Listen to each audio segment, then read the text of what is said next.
Thank you. Thank you for the introduction. When she said, thank you.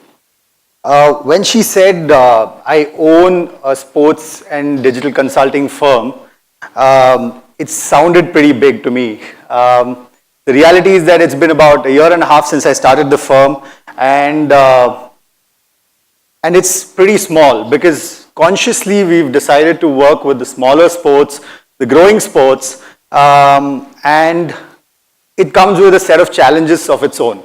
I'm not really going to talk about that today, but in my job, I deal with data on a regular basis. And I started working in 2011, even before I did my master's course in Christ. My first job ever was communications research. And we did research for a whole bunch of big companies based out of the US, India, and a whole load of companies, right?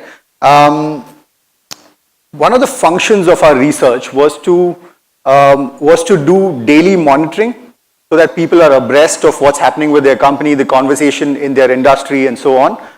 But the bigger function was analysis. We had to go through hundreds of thousands of articles, news articles, in-depth magazine articles, and figure out what was the pattern and what was the kind of conversation that our client was driving and the kind of conversation that was happening in the industry. Fast forward to about 4 years, and I was in a sports journalism job. Once again, I was writing about 4 to 5 articles a day, and each one of those articles required at least about an hour of research that went into writing it. And all of that was, if not all of that, at least some of that was based on statistics, based on data, and the applications of that data. Once I quit my job in sports journalism and began Catapult Sports Communications, it started to become even more data-centric because I joined, we are a sister company with another one that sort of runs a data research, communications research firm along with PR, which means that they do PR based on the insights that they gather about our client and about the industry that they function in, right? So that brings me today to how we use data in sports. I'm going to say big data because I've seen it being used, but largely it's how we work with data in terms of sports. Let me start with something that happened in 2016, okay? Oh yeah. In 2016, the US elections, we all know what happened, what was the result of that. But in 2017, when Hillary Clinton, one of the presidential candidates in 2016, was at a tech conference, she happened to mention the use of data science in their presidential campaign. And she said very specifically that her data, the data she inherited from the Democratic Nationalist Party was poor, and it was wrong in many terms, and in contrast to the data that was given to Donald Trump by the Republican Party, which was up to date and it was sharp, it was true, it was current, right? Not that she blames all of her loss on this data, but it played a large role, at least in her eyes. And this was in the light of whatever happened with Cambridge Analytica and the way it influenced people's opinions and so on. And this was a comment made in that sphere. If we step back to another year, that is in 2015, when the Cricket World Cup happened in Australia, I think it was in Australia, and England performed really poorly in that World Cup. They lost, they lost 4 out of 6 matches. They won only 2 against, I think, Afghanistan and Scotland. And at the end of that tour, generally when you ask a coach, what now? What about your team? They say something to the tune of, I don't think our bowlers hit the right areas, or I think our batsmen didn't perform well, our middle order fell apart, and so on. But Peter Moore's comments in 2015 were quite interesting. They were, we need to look at the data. They were very, very open. It didn't draw any conclusions from what he had already seen, but he wanted to go back and look at the data to see what the data tells him, right? Whenever we talk about data and sports, there's a name that comes up all the time. It's called, this was a guy called Billy Beane. You must be familiar with the term Moneyball, and the use of data to sort of sift through a sea of players to figure out who were the ones that were getting the best result out of the opportunities that they were given. And Billy Beane sort of pioneered this, and his process was very manual. It was very touch and feel. He went through scores and scores of videos to go through this data and figure out where was what was the defining factor in terms of these players getting results for the team. Once he went through this whole process, he figured out what his best team was. His team had a very small budget. They went out and got the best players that they could, and they went on an astonishing 20-match winning run with that team. And which is why there's a movie made about what he did, which is called Moneyball. But more importantly, there came a term out of that whole ordeal, and it was called sabermetrics, right? Sabermetrics essentially means using data to enhance or improve the performance of your team as a whole. As individuals, you may have certain qualities that may not be the best, but as a team, you'll produce the results that you want because of this, the use of this data and the application of this data. What we have today is a much more advanced version of sabermetrics, and it's more advanced because it's been automated, which means that the data collection and the curation of this basic data is automated. It's only the interpretation and the analysis of this data that's up to humans, and we're working on even solving that problem, right? Now we've gone from how many runs someone has scored to how many goals someone has scored, which was the only data that was available in the early 2000s, to now we even calculate how much distance someone has covered, how many times have you taken a shot, what kind of force are you putting onto the ball when you swing your leg and connect with it. That's the level of detail that we've gone into in terms of using data in sports. And the result of that is that you see figures like these, right, from basketball games, where you see heat maps of where players have been, what areas they've covered, what are the angles that they're shooting at, what are the options they have, are they passing, are they shooting, and people make massive decisions based off of this data. You see research done by SAP Labs on the before the 2014 World Cup for Germany, which was an in-depth analysis of each of their players, which allowed them to become the World Cup winning team that they were in 2014.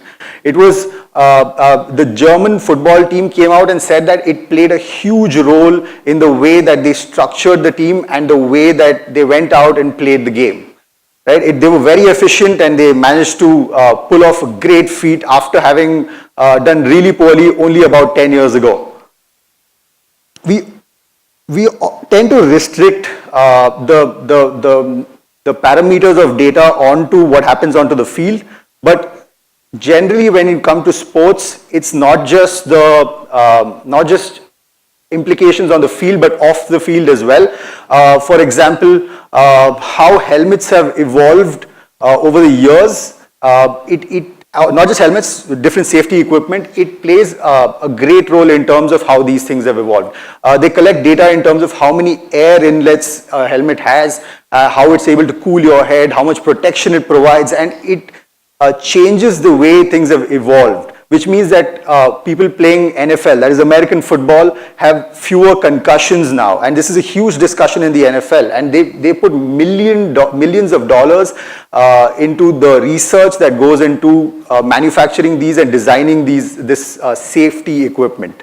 There also is a question of how you manage fans, because now football clubs and franchises have fan bases that are more global than local, and how do you manage that? How do you change fan experience, and what do the fans want? These are questions that are answered by data.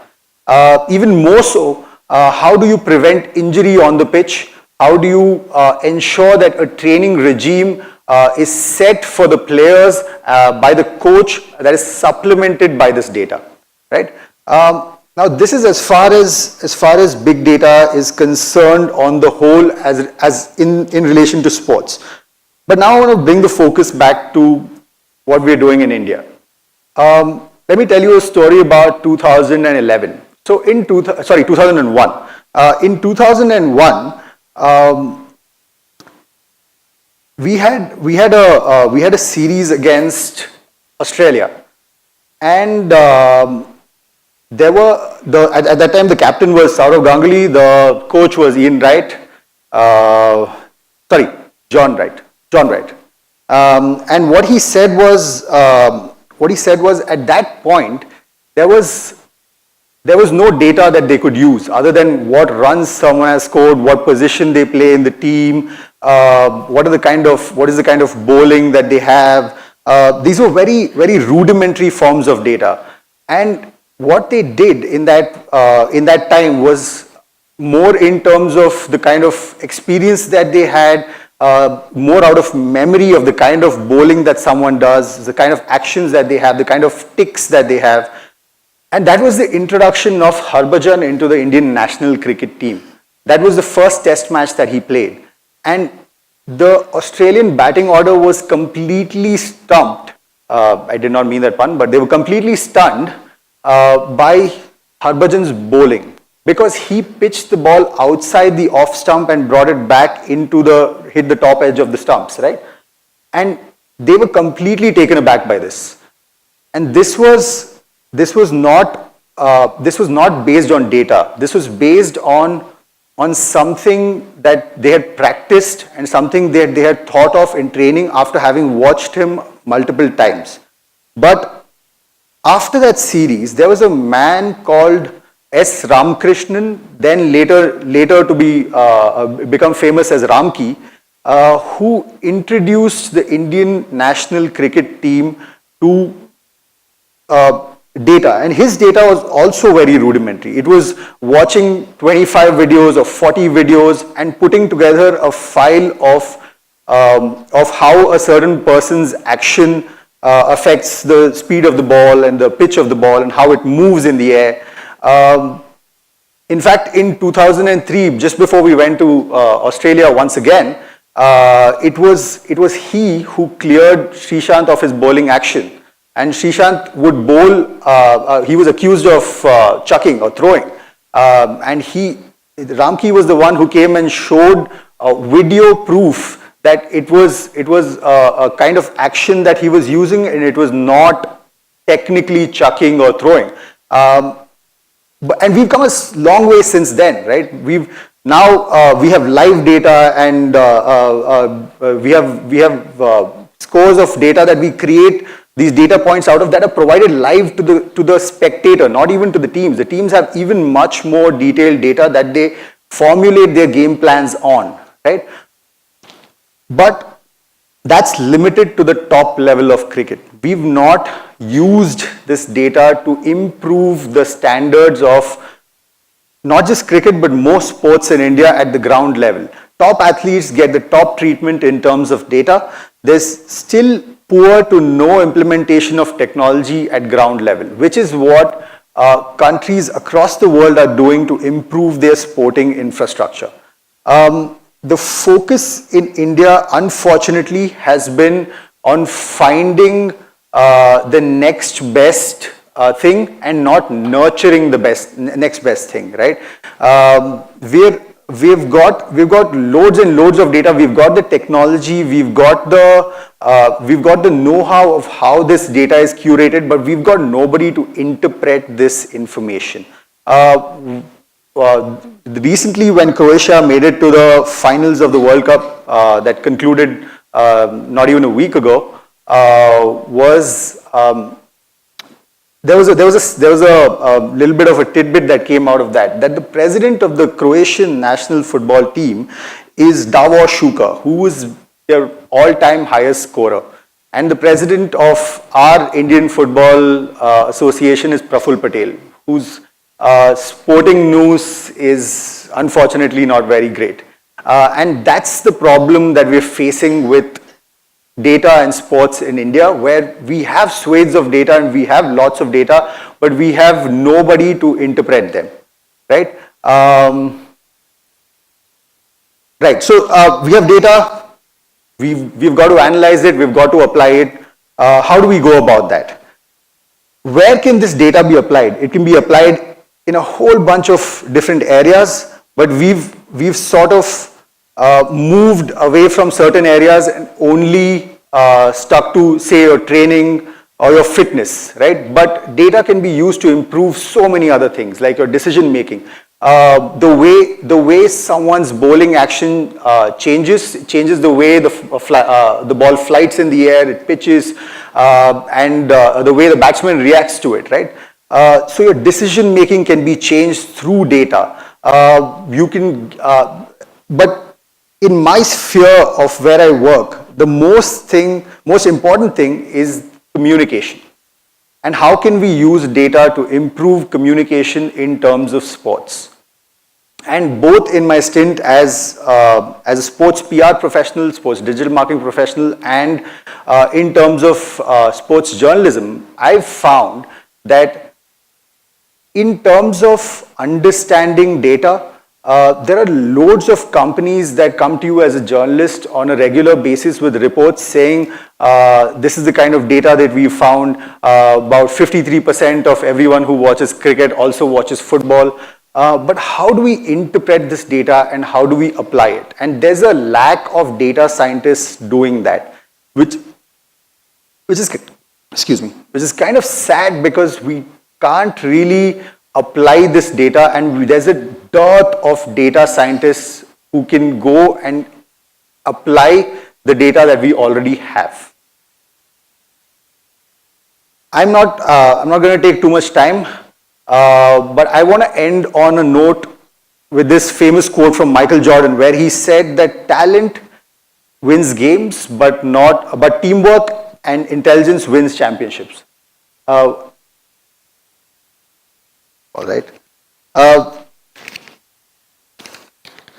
So talent wins games and teamwork and intelligence wins championships. For a long time, this was seen as a quote that was in favor of teamwork. It was seen as a quote that promoted teamwork. But to me, the defining part of this is intelligence, because data on its own, when it's interpreted in sports, makes no difference at all. Right?